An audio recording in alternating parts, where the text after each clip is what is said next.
DSC ఉద్యోగాల విషయంలో court కూడా తప్పుదారి పట్టించారని మాజీ ఎమ్మెల్యే కిలిపిటి సంజీవయ్య అన్నారు.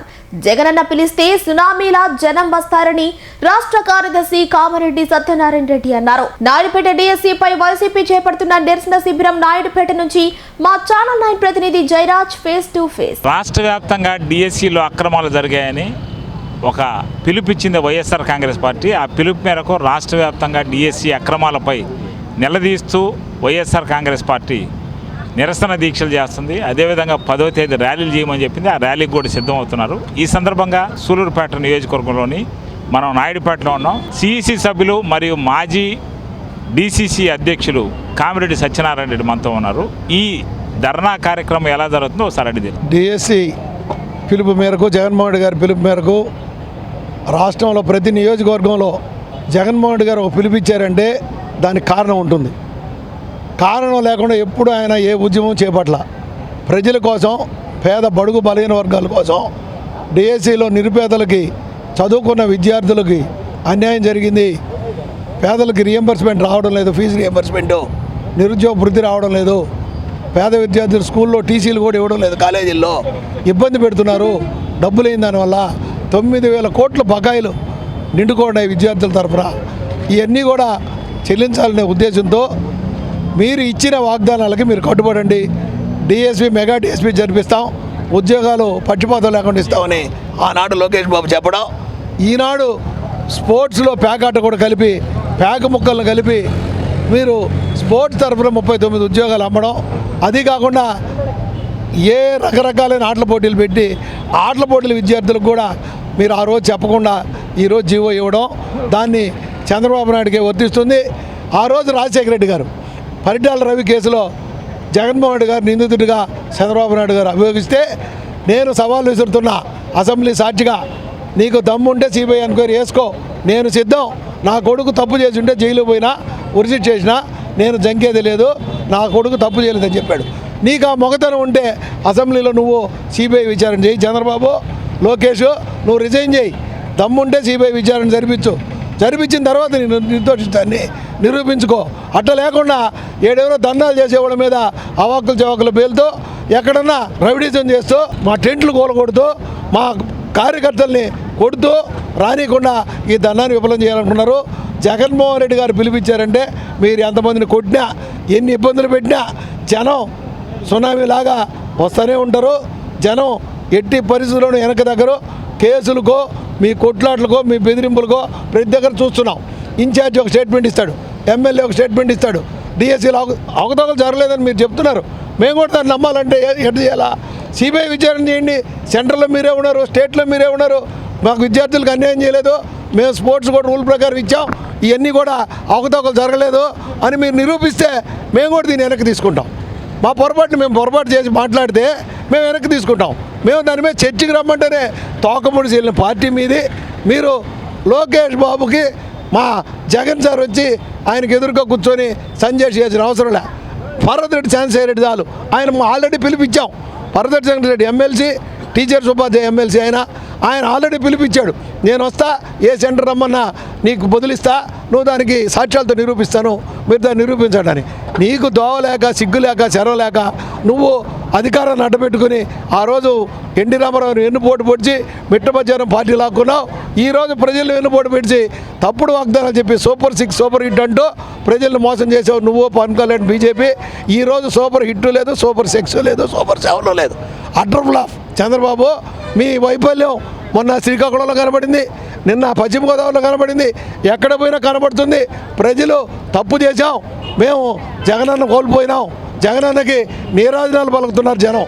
అది జగనన్న వస్తేనే కాదు, జగనన్న కండ వేసుకొని మేము గుడ్ మార్నింగ్ వాక్ చేస్తే కూడా జనం స్వచ్ఛందంగా వచ్చి తప్పు చేసాం దాన్ని చూసి భయపడి కూటమి నాయకులు సిగ్గు లేకుండా రూల్ 30ని అడ్డం పెట్టి, పోలీసుని అడ్డం పెట్టి ఉదయాన్నే గుడ్ మార్నింగ్ వాక్ కూడా తిరగకూడదని చేస్తే హైకోర్టును ఆశ్రయించాం. రేపు మంగళవారం ఉంది జడ్జిమెంట్కి. హైకోర్టు ఉత్తర్వులు వస్తే మళ్ళా తిరుగుతాం. ఎవరు దయాదర్శనం లేదు. ప్రజాస్వామ్య దేశం మంది ఇండియా. ప్రజాస్వామ్యంలో ఉన్నావా, పాకిస్తాన్లో ఉన్నావా, తిరిగేదానికి లేదంటాడు. ఇక్కడ డిఎస్సి ఉద్యమంలో మరో నేత, మాజీ ఎమ్మెల్యే కిలివేటి సంజీవయ్య మనతో ఉన్నారు. ఆయన డిఎస్సి ఉద్యమాన్ని ఎందుకు పార్టీ ప్రారంభించింది, ఎలా జరగబోతుంది, ఇప్పటి వరకు ఎలా కొనసాగింది, దీనిపై స్పందన ఏందో ఒకసారి అడిగి తెలుసు. ఈరోజు ఈ కూటమి ప్రభుత్వం ఏదైతే వెన్నుపోటు పార్టీ నాయకత్వంలో కూటమి ప్రభుత్వం ఏర్పడిందో ఆ కూటమి ప్రభుత్వం ఎన్నికలకు ముందు హామీలు ఇచ్చింది. డిఎస్సి చేస్తారని, ఉద్యోగాలు ఇస్తారని చెప్పారు. సరే, మెగా డిఎస్సి అన్నారు, దగా డిఎస్సికి చేశారు. మేమేమంటున్నామంటే ఈరోజు మీరు మెగా డిఎస్సి అని పెట్టారు, దాంట్లో ఉద్యోగాలు పెట్టారు. 2540 పోస్టులు ఎందుకు పిలిచారు. దీనికి 2 జీవోలు తెచ్చారు. 4 జీవో నెంబర్ 4, జీవో నెంబర్ 47 తెచ్చారు. అంటే ఎవరైతే స్పోర్ట్స్ కోటా ఉందో దాన్ని 2% ఉన్నదాన్ని 3% చేశారు. ఓకే, మంచిదే, కాదనట్లేదు. తర్వాత ఆ జీవోలో మళ్ళీ మీరు ఏం చేశారు, స్పోర్ట్స్ కోటాలో ఉన్న వాళ్ళకి ఉద్యోగాలు రాత పరీక్ష రాయబడలేదు, ప్రతిభా పరీక్ష ఏం రాయబడలేదు, ఉద్యోగాలు రాయకుండానే ఉద్యోగాలు ఇస్తున్నారు. మరి మీ ఇష్టం, అది మీ ప్రభుత్వం, మీరు క్యాబినెట్ నిర్ణయం తీసుకుంది. తర్వాత కోర్టులు పోతాము, ఇంకోటి ఆ కథ వేరే. మీరు 2 జీవోలు తెచ్చారు, పరీక్ష రాయబడలేదన్నారు, పర్సంటేజ్ పెంచారు. ఇది ఎవరైతే నిరుద్యోగులు వాళ్ళ కొరకు చేసినప్పుడు ఉద్యోగ నియామకాలు జరిగిన వెంటనే ఎందుకు ఆ జీవోల్ని మళ్ళీ క్యాన్సిల్ చేసి మరో జీవో 56 ఇచ్చారు. అంటే మళ్ళీ ఇంక రాసేవాళ్ళు మళ్ళీ పరీక్ష రాయాల్సిందే. అంటే పరీక్ష రాయకుండా ఎందుకు నియామకాలు చేశారు, ఆ నియామకాలు జరిగిన వెంటనే ఎందుకు మళ్ళీ ఆ జీవోని క్యాన్సిల్ చేసి భవిష్యత్తులో మళ్ళీ పరీక్ష రాయాల్సిందని నేను చెప్పాల్సిన అవసరం.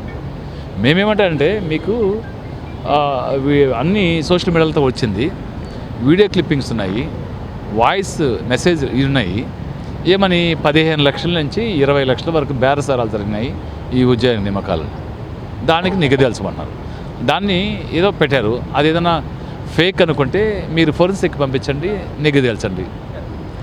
ఈ సిస్టమ్ ఏదో మీరు జరిపారు. దాని మీద అన్నిటి మీద సిబిఐ ఎంక్వైరీ చేయించమన్నాం. మేము అడిగాం, మీరు దానికి ఒప్పుకోలా, దాన్ని జరిపించలా.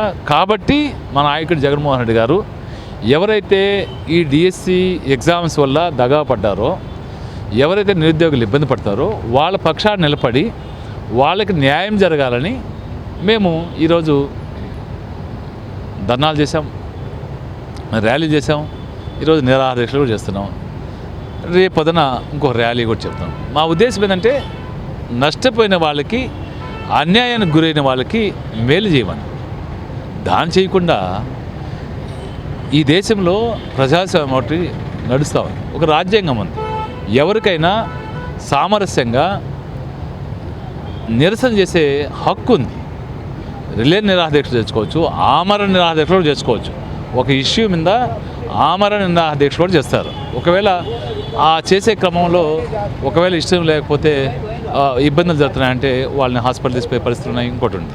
అయితే మీరు వైఎస్ఆర్ కాంగ్రెస్ పార్టీ నాయకుడు జగన్మోహన్ రెడ్డి గారి పిలుపు మేరకు ఏదైతే రిలే నిరాహార దీక్ష చేస్తారో ఆ దీక్షలను భగ్నం చేయాలని మీరు కొన్ని ప్రాంతాల్లో, మీకు బలమున్న ప్రాంతాల్లో మరి ఆ టెంట్లు కూల్చేయడం, మరి వైఎస్ఆర్ కాంగ్రెస్ పార్టీ నాయకుల్ని ఈడ్చిపడేయడం, ఇవి మీకు మీ ప్రభుత్వానికి మంచిదని నడుతున్నాం.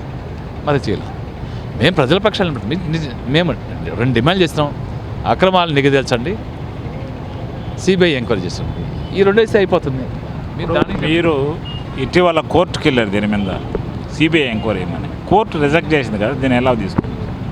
కోర్టు రిజెక్ట్ చేసిందంటే కోర్టు జీవోలు ఇచ్చారు కదా, ఆ జీవోల ప్రకారం ఆ జీవోలు పెట్టారు. ఆ జీవోల ప్రకారము రిక్రూట్మెంట్ జరిగిందన్నారు. మేము అడిగేది ఒకటి, మీరు అందుకనే కోర్టులు రిజెక్ట్ చేయకూడదని మీరేం చేశారు, జీవో నెంబర్ 447 తెచ్చారు. మీరు తెచ్చిన తర్వాత దాని ప్రకారం నియామకాలు చేసి ఉండొచ్చు.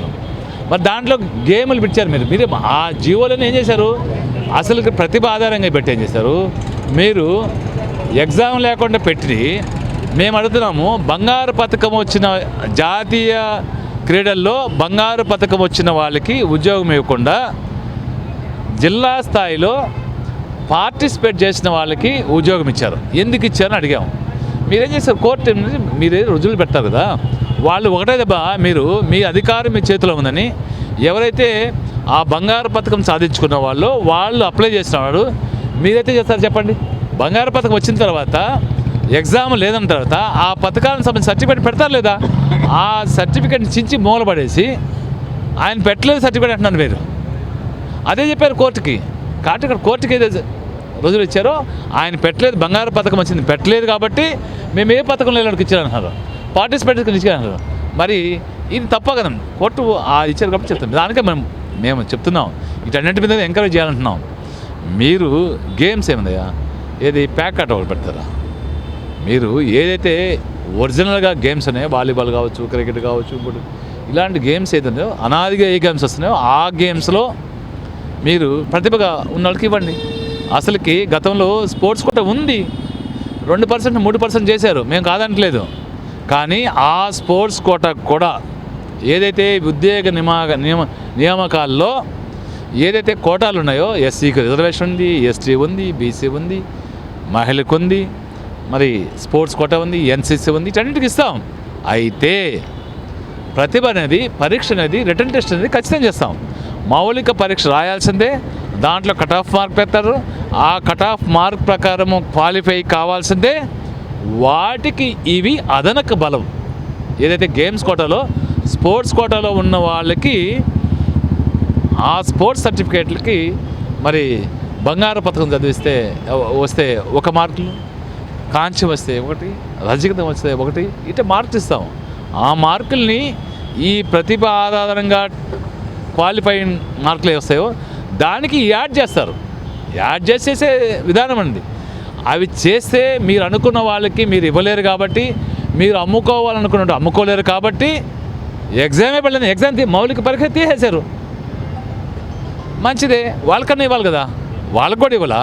మేము డిమాండ్ ఏంది, జగన్మోహన్ రెడ్డి గారు డిమాండ్ ఏంది, ఈ రాష్ట్రం మీద తప్పు చేశారు, డిఎస్సిలో తప్పు జరిగింది, ఆ తప్పుని సమూలంగా మీరు సిబిఐ ఎంక్వైరీ పెట్టించండి. ఎంక్వైరీ చేసి ఎంక్వైరీలో ఏదైనా తప్పులు జరుగుంటే చేయండి. బీహార్లో చేశారు, తప్పులు చేసిన వాళ్ళకి జైలు శిక్ష పెట్టారు, ఆ తప్పుడు సర్టిఫికేట్ ఇచ్చిన వాళ్ళకి జైలుకి పంపించారు, ఉద్యోగాలు పోగొట్టారు. ఉద్యోగాలు తీసేసిన తర్వాత ఏదైతే జీతాలు ఆ జీతాలు కూడా కట్టించారు. అదే చేయమంటాం మేము. మీరు నిజంగా వీళ్ళకి ఇచ్చారు, 400 ఉద్యోగాలు పైకి ఇచ్చారు. ఎవరికి ఇచ్చారు? లోకేష్ బాబు ఏదైతే యువగలం పాదయాత్రలో నడిచారో వాళ్ళకి దొడ్డిదారిన ఉద్యోగాలు ఇవ్వాలని ఈ జీవోలు తెచ్చారు.